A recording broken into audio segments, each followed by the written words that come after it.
पाकिस्तान की आज भी एक बहुत बड़ी आबादी दही इलाकों में रहती है, जहां पर आप समझ लें कि इंसान ने अगर कोई नौकरी ढूंढनी हो, काम ढूंढना हो तो उसका मिलना मुश्किल है। वो ज़राअत के शोबे से वाबस्ता होता है, एग्रीकल्चर की फील्ड से वाबस्ता होता है। अब आप सोच में पड़ जाएंगे कि यार ये इनविजिबल एग्रीकल्चर इकोनॉमी के प्लेयर्स वो कहाँ पर हैं? उनकी कोई डॉक्यूमेंटेशन नहीं है। 50%, ठीक है, आज की तारीख में भी अर्बन रूरल डिवाइड आ गया पाकिस्तान में। जाहिर बात है बहुत सारे लोग शहरों में मुंतकिल हो गए, और ये पाकिस्तान उन ममालिक में से है जो जिसकी आबादी का सबसे बड़ा जो है तनासुब के हिसाब से हिस्सा जो है, मतलब सबसे बड़ा तनासुब के हिसाब से हिस्सा वो या तो जो है वो मुल्क से जा चुका है, कहीं और एम्प्लॉयमेंट सीख कर रहा है, या फिर वो शोबा ज़राअत से वाबस्ता है या देही इलाकों में रह रहा है। कैसी अजीब सी बात है। क्लेम नहीं है, ये एक स्टेटमेंट है। उसकी वजह यह है कि कौन सा दुनिया में ऐसा मुल्क मिलेगा, ऑफिशियल हमारी पॉपुलेशन थोड़ी कम ही होती है, लेकिन यह है कि कौन सा ऐसा मुल्क मिलेगा जिसकी लगभग आबादी 25 करोड़ होगी और तकरीबन कोई करोड़ से लेकर 2.5 करोड़ लोग दूसरे ममालिक के अंदर नौकरियां कर रहे होंगे। कोई मिलेगा ऐसा? यह यूनिक केस है पाकिस्तान का कि आबादी का इतना बड़ा हिस्सा बैरूनी ममालिक में या तो काम कर रहा है, या फिर बिल्कुल एक्सट्रीम दही इलाकों में काम कर रहा है, ज़राअत के शोबे में काम कर रहा है, जहां पर एम्प्लॉयमेंट का कोई और जरिया नहीं सिवाय ज़राअत की। ये कोई ब्लेटेंट कोई बात नहीं कर रहा मैं आपसे, जाहिर बात है सब्जेक्ट टू रिसर्च, कोई चीज़ पक्की नहीं है, फ्लेक्सिबल समझो इन सब चीज़ों, क्योंकि हमारे यहाँ डेटा और इंफॉर्मेशन अवेलेबल नहीं है। आज की तारीख में भी डॉक्यूमेंटेशन नहीं है, तभी तो IMF कह रहा है कि साहब आप डॉक्यूमेंट करो, एग्रीकल्चरल इनकम टैक्स के बारे में हमें बताओ। लेकिन मैं आपको सच बताऊंगा कि पाकिस्तान के अंदर शायद ही कोई गिनती के ऐसे टैक्स एक्सपर्ट्स होंगे जिनको एग्रीकल्चरल इनकम टैक्स के बारे में पता भी होगा। मैं आपको बता रहा हूं, ये जितने टैक्स कंसल्टेंट्स और एक्सपर्ट्स हैं बाबू, ये शहर कराची से कभी बाहर नहीं निकले, यकीन करो। अगर घरों भी गए हैं तो ये वो कैफ़े में रोटी खाने गए, कैफ़े का नाम मैं नहीं बता रहा है। आजकल कैफ़े का जो नाम है वो नाम लेना भी मन है, ठीक है, आप समझ जाए, खुद इशारा समझ जाएं, ठीक है। आज ये हमारे अब्दुल मजीद भाई बैठे हैं, ये भी सोच रहे हैं कि जहन में सोच रहे हैं आप कि अगर ये एम्प्लॉयमेंट का जरिया ना होता तो फिर एम्प्लॉयमेंट का जरिया क्या हो? What is the alternative? Give agriculture the status of an industry, give it finance, support it fully. अब यह कि रिवर्सल कर लें, या आप फॉरवर्ड लुकिंग हो जाएं, या आप बैकवर्ड लुकिंग हो जाएं, यानी जिसके माने ये हैं कि आपने ये देखना है कि आपने विजन कौन सी अप्लाई करनी है। यानी वो कहते हैं ना चिकन एंड एग, मुर्गी पहले आई या अंडा। क्या आप चाहते हैं कि इसकी टैक्सेशन आप पहले करें, या आप इसकी टैक्सेशन तमाम मराहत देने के बाद करें? Your choice, not mine. यहां पर हमारे बहुत ही अहम मेहमान शामिल गुफ्तगू होंगे, जनाब डॉक्टर मोहम्मद शहबाज साहब, जो कि मईशत के मौजू पे बड़ी गिरफ्त रखते हैं, बैनुल अक़वामी इकोनॉमिस्ट हैं। वेलकम करता हूं आपको शो में जनाब डॉक्टर मोहम्मद शहबाज साहब। बहुत शुक्रिया, बहुत शुक्रिया डॉक्टर मोहम्मद शहबाज साहब, अब बात यह कि चर्चा बहुत है, शोर है, चर्चा है, जनाब एग्रीकल्चर इनकम टैक्स लगाएंगे और मुल्क में रेवेन्यूज़ को बढ़ाएंगे। हमारे यहाँ टैक्स एक्सपर्ट या कंसल्टेंट तो मुझे आज तक नहीं मिला जिसको पता हो इसकी इम्प्लीमेंटेशन कैसे होगी। अच्छा, गवर्नमेंट भी इस चीज़ के मज़े ले रही है, क्योंकि उनको पता है कि इम्प्लीमेंटेशन का कोई तरीका भी नहीं है और कोई बंदा भी नहीं है, कोई मैकेनिज़्म भी नहीं है। IMF बोलेगी, हम कहेंगे हाँ हम करते हैं, वो हमें पूछेंगे कैसे करते हैं, हम कहेंगे ऐ तो सानू नहीं पता, मैं तो माली हाँ। तो बेसिकली अभी IMF ने आकर भी यही पूछा है कि जनाब हमें बताओ इकट्ठा कैसे करोगे। तो हमारे लोगों ने ऐसी आएँ बाएँ शाएँ की कि IMF वाले फौरन शाएँ शाएँ करते हुए मुल्क से चले गए और उन्होंने स्टाफ लेवल एग्रीमेंट नहीं की। तो ज़रा तुझे थोड़ा सा मैं चाहूँगा कि आप मुझे भी समझाएं, नाजरीन को भी समझाएं कि इकट्ठा कैसे करेंगे बगैर मैकेनिज्म के। जी जी, बहुत शुक्रिया। सबसे पहले बात तो ये है कि हमें वो फैक्टर्स ढूँढने चाहिए कि जिसकी वजह से टैक्स रेवेन्यू हमारा नहीं बढ़ रहा है, जो बढ़ना चाहिए था। और उसमें जो सबसे पहली बात है, वो टैक्स चोरी जो है, उसके ऊपर अभी तक मुझे बताइए किसी बंदे ने काबू पाने की कोशिश की, या कोई ऐसा मैकेनिज़्म जो है इन्होंने डेवलप किया कि जिससे हम कह सकें कि हाँ जी, टैक्स रेवेन्यू जो है, वो एफबीआर हर साल उसके टारगेट से ज़्यादा वो इकट्ठा कर रहा है। तो हर छमाही में, हर महीने में टारगेट जो तय करते हैं, तो ये एफबीआर जो है इस महीने इतना टैक्स जो है वो इकट्ठा करेगा, लेकिन उससे कम ही होता है। दूसरी बात ये है कि ये पहले भी हमने 12 प्रोग्राम किए हैं एग्रीकल्चर के ऊपर, तो मैं आपसे एक ही बात करता आ रहा हूँ कि मुझे ये बताएँ कि क्या आपने एग्रीकल्चर सेक्टर के अंदर किसान जो है, सबसे पहले आपने उसको मंडियों के साथ कनेक्ट किया है या मंडियों तक रसाई दी है? आपके यहाँ हो क्या रहा है कि मंडी और किसान के दरमियान एक मिडलमैन है, तो वो मिडलमैन जो है, मेरा नहीं ख्याल कि आपकी हेल्प करेगा और आपको बताएगा कि किसानों की एक्चुअल इनकम जो है वो एग्रीकल्चर सेक्टर से क्या है। और उसके बाद सबसे बड़ी बात जो आ रही है कि आप डिजिटलाइज़ेशन की बात कर रहे हैं, क्या आपने पूरी इकोनॉमी को डिजिटलाइज़ कर लिया है कि जिससे आप समझते हैं कि हाँ जी, ठीक है, अब एग्रीकल्चर सेक्टर जो है, इसके अंदर में प्रॉपर इन्फॉर्मेशन है कि हर किसान जो है वो क्या कमा रहा है, क्या खा रहा है, कितना सेव कर रहा है, तो उसकी बेस के ऊपर हम उसके ऊपर टैक्स लागू करके तो हम अपना रेवेन्यू जो है वो इकट्ठा कर लें। तो अभी तक तो मुल्क का पूरा जो है वो डिजिटलाइज़ेशन का वो फ़ेज़ जिसको मुकम्मल तौर पे डिजिटलाइज़ होना चाहिए, वो नहीं हो पाया।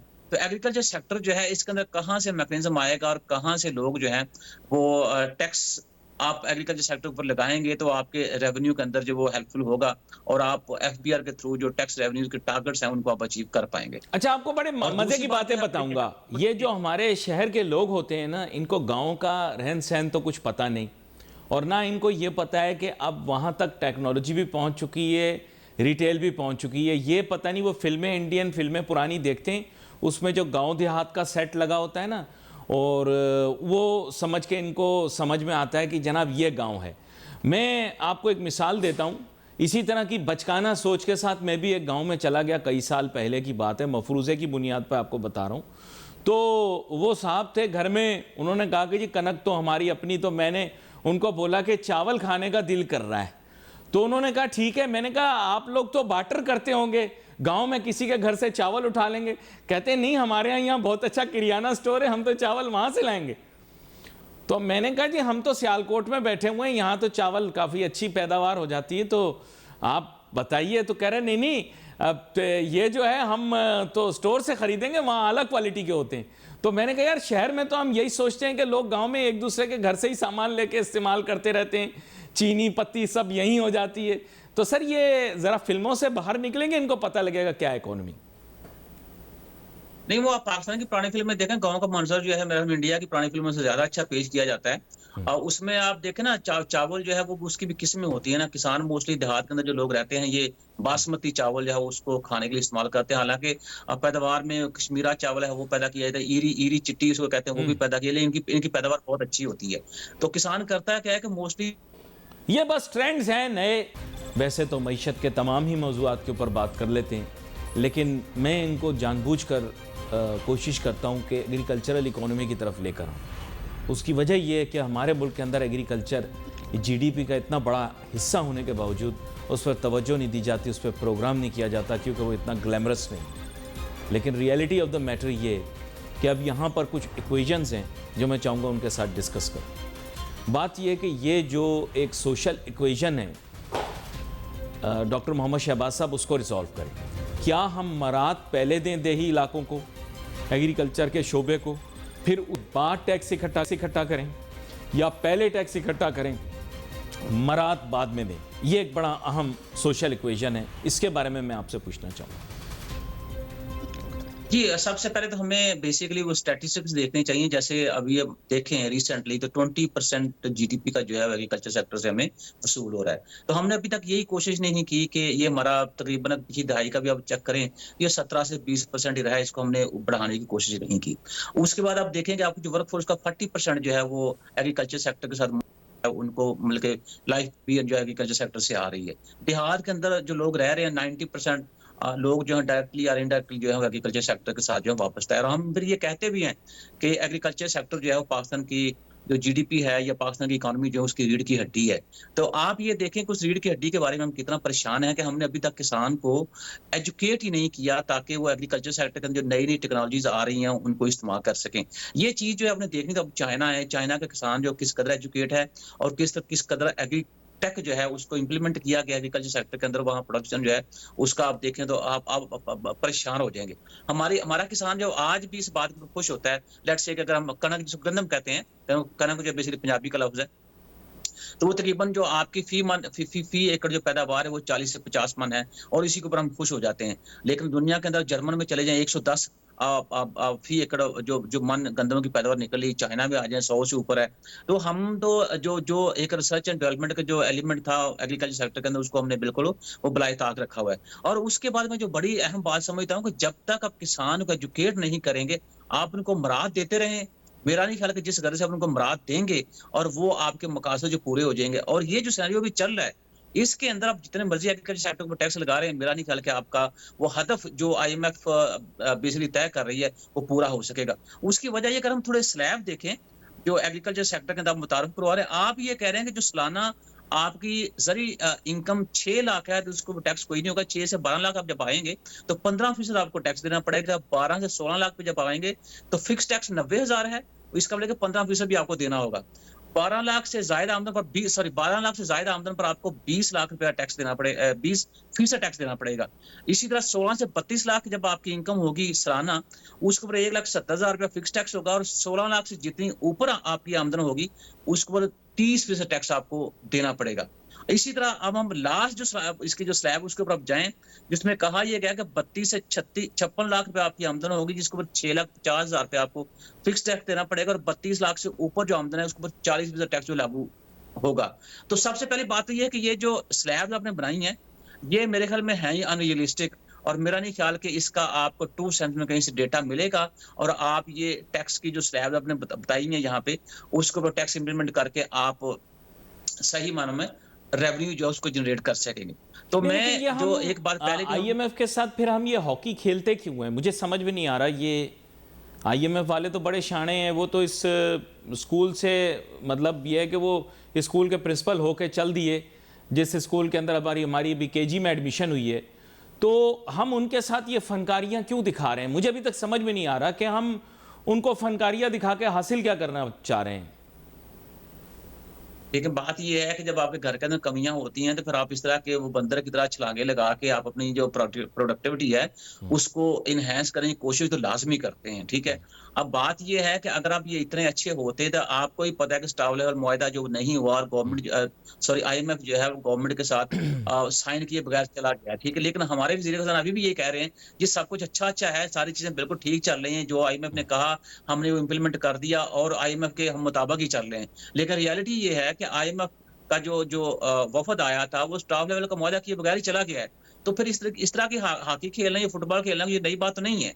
बात ये है कि ये हमारी अपनी जो कमियां है वो ये है कि जो रियलिटी है वो हमें सबसे पहले अपनी आवाम को बतानी चाहिए। अब दूसरी बात ये है कि अगर वो आईएमएफ मुआहदा नहीं करके गया, महंगाई आएगी तो उसका मेरा नहीं ख्याल कि प्राइम मिनिस्टर साहब के ऊपर को असर होगा या प्रेसिडेंट साहब के ऊपर असर होगा, उसका असर तो आम आवाम के ऊपर। आम आवाम जो है उनको इसके कॉन्सिक्वेंस जो बेयर करने पड़ेंगे, और आम आवाम कॉन्सिक्वेंस बेयर कर रही है। अच्छा, एक चीज़ और भी इसके अंदर मौजूद है। अब मैं थोड़ा सा आईएमएफ की दीगर शराइत को भी इसके साथ जोड़ने की कोशिश करूँगा। आईएमएफ ने हालिया अदवार के अंदर जो गुफ्तगू शुरू की है उसके अंदर कुछ शराइत ऐसी हैं जो कि अवाम से छुपाई जा रही हैं। एक आध दफ़ा किसी ख़बर में लाई जाती हैं, फिर बाकी छुपा दी जाती हैं। तो उसमें उनके फ़िस्कल पॉलिसी के बारे में भी बड़े कंटेंशंस होंगे। उनका एम यही है कि हमारी लीन गवर्नमेंट होनी चाहिए, स्लिम होनी चाहिए, थिन होनी चाहिए, एफिशिएंट होनी चाहिए, इफ़ेक्टिव होनी चाहिए, और उसके लिए उन्होंने रिकमेंडेशंस दी हैं, लेकिन वो आवाम से छुपाई जा रही हैं। क्योंकि आपको पता है अभी और पाकिस्तान के जो काबीना है उसमें भी इजाफा कर दिया गया है, पॉलिटिकल ज़ाहिर बात है वजूहात होंगी, लेकिन आईएमएफ ज़ाहिर बात है will not be on the same page. They want us to reduce the glut. क्या कहते हैं आप? उसमें आप देखें ना, अभी पिछले हफ्ते तीन वुज़रा जो है काबीना के अंदर शामिल कर लिए गए। टोटल आपकी तकरीबन 54 गुजरा है और उसमें भी जो 11 मेरे ख्याल में गुजरा मुल्कत हैं, बाकी जो मुशीर हैं उसके अंदर। तो अब ये देखें कि आईएमएफ से यही कह रहा है ना कि भाई अपने खर्चे जो हैं वो कम करें और अपने रेवेन्यूज बढ़ाएं। तो हमारे रेवेन्यूज तो नहीं बढ़ रहे, लेकिन हम खर्चे जो हैं वो ज़्यादा से ज़्यादा कर रहे हैं, काबीना बड़ी कर रहे हैं, काबीना के अंदर वुज़रा ज़्यादा होंगे, उनका प्रोटोकॉल होगा और बहुत सारी चीज़ें, वो तेल के अखराजात होंगे, अकोमोडेशन के अखराजात होंगे, तनख्वाहों में जैसे उन्होंने हालिया अब बहुत ज़्यादा इज़ाफ़ा कर लिया। लेकिन आम जो सरकारी मुलाज़िम है उसके बारे में कहा जाता है कि ये जो बजट भी आ रहा है ना, इसमें कोई ऐसी बात ज़ेरे गौस नहीं है कि जिसके अंदर हम सरकारी मुलाज़िमीन उनकी तनख्वाहों के बारे में बात करें या उनके अलाउंसेस के बारे में बात करें। अभी बल्कि सरकारी मुलाज़िमीन जो थे उनको जो 25% वो टैक्स रिबेट मिलता था वो भी गवर्नमेंट ने खत्म कर दिया। लेकिन दूसरी तरफ जो है वो कह रहे हैं कि चूंकि वुज़रा इनके पास और कुछ कर रहे हैं, जैसे इनकी 8 से 10 लाख तनख्वाहें होनी चाहिए, तनख्वाहें बढ़ी हैं। तो हम मेरे ख्याल में शायद उस चीज़ को सीरियस नहीं ले रहे। वजह उसकी ये है कि हमें सिर्फ ये देखना है, जो पहले मैं बात की थी आपके साथ, हम इस चीज को तो बिल्कुल जेब में नहीं लेके आ रहे कि एग्रीकल्चर सेक्टर के अंदर टैक्स लगाने से किसान जो उसकी वेलफेयर में इजाफा होगा या कमी होगी, या हम जो टैक्सेस आम दिनों में लगा रहे हैं उससे आम आदमी उसके रिलीफ में इजाफा होगा या कमी होगी। हमें से भी ये नजर आ रहा है कि ठीक है हम कल को ये बता सकें, क्योंकि मेरे नजदीक डेमोक्रेसी जो उसकी डेफिनेशन सिर्फ ये है कि जी मैंने डेमोक्रेटिकली 5 साल पूरे करने, कल को मैं बता सकूं जी मैं डेमोक्रेटिकली 2 दफा सदर रहा तो मैंने टेन्योर अपना पूरा किया। तो हमारी जो डेमोक्रेसी की डेफिनेशन है वो सिर्फ यहाँ तक है, इससे आगे हम सोच नहीं रहे, क्योंकि वजह यह कि हमारा सारा ही सिस्टम जो है वो ढाके के ऊपर चल रहा है, वो फ्रॉम बॉटम टू टॉप। अच्छा, यहाँ पर एक पर्सपेक्टिव और आपको देता हूँ कि उन्होंने कहा है कि जो ओवरलैपिंग मिनिस्ट्रीज हैं वो भी ना चलाएं। तो अनफॉर्चुनेटली ओवरलैपिंग में तो एग्रीकल्चर भी आती है, एग्रीकल्चर एक है, बहुत सारी और भी हैं, लेकिन ये ओवरलैपिंग मिनिस्ट्रीज़ हैं जिनकी कोई ज़रूरत नहीं है। जैसे आई एम श्योर फेडरल में भी नहीं होगी, मेरी उम्मीद तो यही है, लेकिन I don't know, maybe there is a federal minister for agriculture, I am not sure, but I don't think there should be. पर इसी तरह ओवरलैपिंग को कहते हैं, ओवरलैपिंग नहीं करें आप किसी भी चीज़ में। उसमें अली भाई, अब ये देखें ना, एक तो ओवरलैपिंग मिनिस्ट्रीज हैं, फिर हम दूसरा क्या करें, काबीना जो भी बड़ी, उसमें आप डिटेल में जाएं तो 2-3 मिनिस्ट्रियां हमने जनरेट की हैं लोगों को अकोमोडेट करने के लिए। एक वजह ये कि आपके पास मेजॉरिटी नहीं है, तो बाकी जो सियासी जमातें लगी हुई हैं उनको भी तो बेनिफिट्स चाहिए, उनको भी प्रोटोकॉल चाहिए। तो वो उस तरह से आप जनरेट, आईएमएफ कह रहा है कि ओवरलैपिंग खत्म करें, आप उसके उलट जा रहे हैं, आप नई नई मिनिस्ट्री जो जनरेट करके लोगों को खपा रहे हैं। ठीक है, फिर उसके बाद एक और जो चीज उसके ऊपर मुझे खासा इतराज है वो ये है कि हमारे मुल्क में आप देखें जितने मिनिस्टर्स हैं, जहां जहां उनको मिनिस्ट्रियां दी गई हैं या वो काम कर रहे हैं, कि वो अपने काम के अंदर कितना एफिशिएंट है, क्या उनके बैकग्राउंड के ऊपर कोई ऐसी चीज है कि उन्होंने अपने सेक्टर के अंदर रह के कोई बहुत बड़ा काम जो किया हो। हम अगर थोड़ा सा आ जाए यूएसए की तरफ, तो उसमें आपको अगर जो पिछले अदवार याद है, कुंडालीजा राइस वो प्रोफेसर थी पॉलिटिकल इकोनॉमी की, और आप देखें उसमें वजारत खारजा फिर कैसे चलाई, कैसे उसने अमेरिका को जो है वो पूरी दुनिया पर जो है वो खारजा पॉलिसी देके तो उन्होंने हुकूमत कराई। तो हमारे, मुझे बताएं कि ये जो आपके वज़ीर खारजा हैं उनकी कौन सी डिग्री को है पॉलिटिकल साइंस के अंदर या पॉलिटिकल इकोनॉमी के ऊपर, या उनकी कोई एक्सपर्टीज है, कोई इस तरह की चीज है। तो ये चीजें ये हमें मार दे रही है। उस वजह से तो कोई भी जो आपका मिनिस्टर है वो एफिशिएंसी शो ही नहीं कर पा रहा, सिस्टम भी कुछ इतना पेचीदा है, वो चीजें उनको मेरे ख्याल में अंडरस्टैंड करने में परेशानी भी हो रही है। लेकिन उनके जितने लोग काबीना में मौजूद हैं, ऐसे ही मैं आपको बता रहा हूं कि अमेरिका के जितने भी लोग काबीना में हैं वो सब बहुत हाईली एजुकेटेड लोग हैं।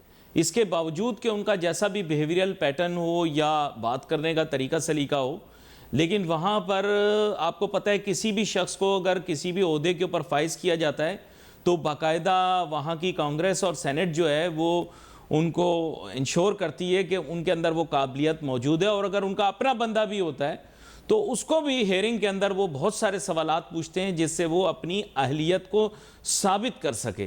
तो वहाँ की काबीना का तो आप, हमारे यहाँ तो जैसे आपने जैसे बताया कि सियासी लोगों को अकोमोडेट करना है, वहाँ अकोमोडेट करने वाला मामला है ही नहीं, जहाँ तक मेरा ख्याल है।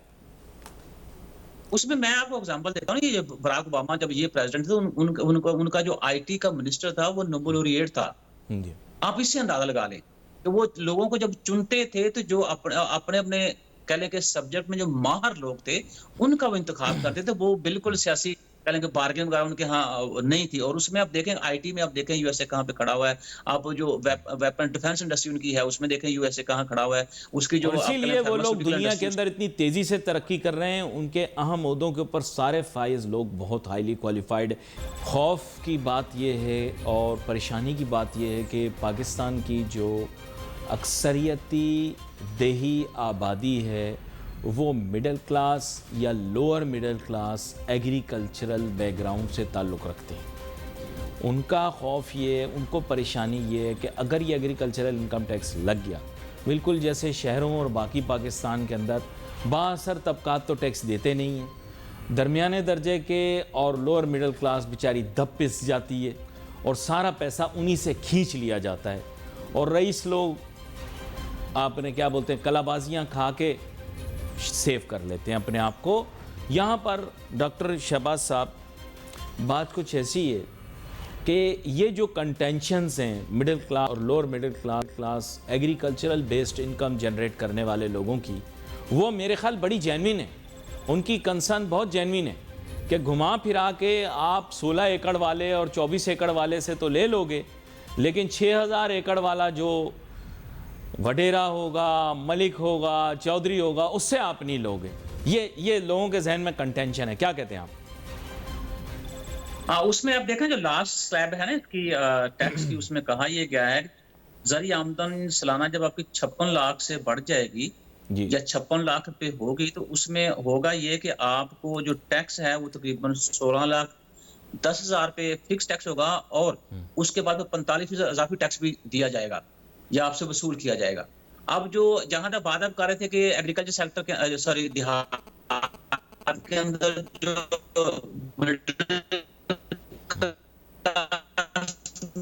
शहरों में है, देहात छोटे ही समय तकसीम हो गए हैं, ठीक है। अब हो ये रहा है कि लोग पहले ही जो थे, क्योंकि आप देखें तकरीबन 2 लाख, 2.25 लाख आपकी रजिस्टर्ड और गैर रजिस्टर्ड जो आपकी हाउसिंग सोसाइटियां हैं वो पाकिस्तान में प्रिवेल कर रही हैं। तो वो जो जिनकी जमीनें थोड़ी थोड़ी रह गई हैं, उनको पता है कि इन जमीनों के टुकड़ों से इतनी आमदन नहीं है कि हम काश्तकारी जो उसको कंटिन्यू कर सके, तो वो क्या कर रहे हैं, वो बेच रहे हैं। और अब जो कि अब आपने टैक्स लगा दिया है, तब उनके लिए ये मार्जिन और कम है। तो मेरे ख्याल में लोग अब क्या करेंगे कि लोग जमीनों के ऊपर काश्तकारी करने के बजाय उनको बेचना पसंद करेंगे और बेच के बच्चों को और पैसे देकर लीगल तरीके से बच्चों को बाहर भेजने की वो कोशिश करेंगे। तो मैं ये समझता हूँ कि शायद डंकी लगा के बच्चों को बाहर भेज देंगे। जी। अब मैं ये समझ रहा हूँ कि हो क्या रहा है कि होगा ये कि ये हमें वैसे तो नजर आ रहा है कि जैसे कोई टैक्स रेवेन्यू जो है वो इकट्ठा करेंगे एग्रीकल्चर सेक्टर के ऊपर लगा के, लेकिन आप जो बड़ी बात है वो ये देखें कि इसी गवर्नमेंट के अंदर बड़े बड़े लैंडलॉर्ड जो बैठे हुए हैं, जैसे करें किसी की 100 एकड़ जमीन है, 200 एकड़ जमीन है, 400 एकड़, 1000, 4000, 6000, क्या वो लोग जो है वो टैक्स देंगे और गवर्नमेंट उनसे टैक्स वसूल कर पाएगी? कतई नहीं। तो मैं ये समझता हूँ कि थोड़ा सा मुझे ऐसा लग रहा है जो बातियों नजर में कि शायद ये सेक्टर जो 20% कंट्रीब्यूट कर रहा था जीडीपी के अंदर, अब इसका कंट्रीब्यूशन कम हो जाएगा, क्योंकि इनडायरेक्ट मुझे लग रहा है कि चूंकि ये सेक्टर था जिससे आपकी थोड़ी सी आप कह लें कि परवरिश आपको अपनी इकोनॉमी करने में मदद मिल रही थी, अब ये भी डिक्लाइन कर जाएगी। उससे पहले आप देखें हमारा जो रियल एस्टेट सेक्टर था, क्योंकि हमने कंपेयर किया ना, हमने कि कॉर्पोरेट सेक्टर जो उसके बराबर हम टैक्स लगाएंगे, तो रियल एस्टेट सेक्टर जो था जिसका 32 इंडस्ट्री थी बाकी, और अगर वो एक सेक्टर डेवलप होता तो 32 जो सेक्टर थे उन्होंने डेवलप होना। तो हमने क्या किया है, तो 32 को बैठाने के लिए हमने एक सेक्टर जो है उसको कह लें कि अपना वो निशाना बनाया, तो बाकी 32 सेक्टर जो बैठ गए हैं। इसी तरह एग्रीकल्चर सेक्टर जो है इसके साथ जारी बात है, मैन्युफैक्चरिंग सेक्टर वो भी लिंक्ड है, इंडस्ट्रियल सेक्टर, लेकिन ये बहुत मुश्किल होगा। मैं इस मौजू के ऊपर आपसे ज़रूर बात करना चाहूँगा, लेकिन ये बहुत मुश्किल होगा क्योंकि एग्रीकल्चरल पॉलिटिकल इकोनॉमी जो है वो बहुत सेंसिटिव इशू है। और मैं आपको गारंटी बता सकता हूँ, बिल्कुल जैसे ये रिटेलर्स की इन्होंने स्कीम बनाई थी, पता नहीं क्या दोस्त स्कीम और क्या बनाया था, वो भी फिजल हो गया क्योंकि छोटे शहरों के अंदर लोगों ने कह दिया कि जी फिर वोट मंगना वास्ते साढ़े को ना हो। इसी तरह गांव देहात के अंदर भी अगर इन्होंने करने की कोशिश की, तो वडेरा कितना भी बहुत बड़ा हो, चौधरी कितना भी अपने आप को बड़ा चौधरी समझता हो, मलिक या सरदार अपने आप को क्या बादशाह समझता हो इलाके का, लेकिन अगर एग्रीकल्चरल टैक्स लगा तो फिर वो उनकी ग्रिप कमज़ोर हो जाएगी और वोट उन्हें नहीं पड़ेगा और वोट की खातिर कुछ भी करेगा। वो गाना भी है ना हिंदुस्तान का। तो बात यह कि वोट अगर नहीं पड़ेगा तो वहाँ पॉलिटिकल पावर ख़त्म। आपका बहुत शुक्रिया, आप शो में हमारे साथ शामिल हुए। मैंने को मज़ीद करनी थी, लेकिन बात कुछ ऐसी है नाजरीन कि ये बड़ा सेंसिटिव इशू है और IMF के साथ तय हो गया। आगे आने वाले दिनों के अंदर भी इस पर डिस्कशन करेंगे। Wait for messages on Facebook. Ali Nasir हमारी टीम को इजाज़त दीजिए। अल्लाह हाफ़िज़।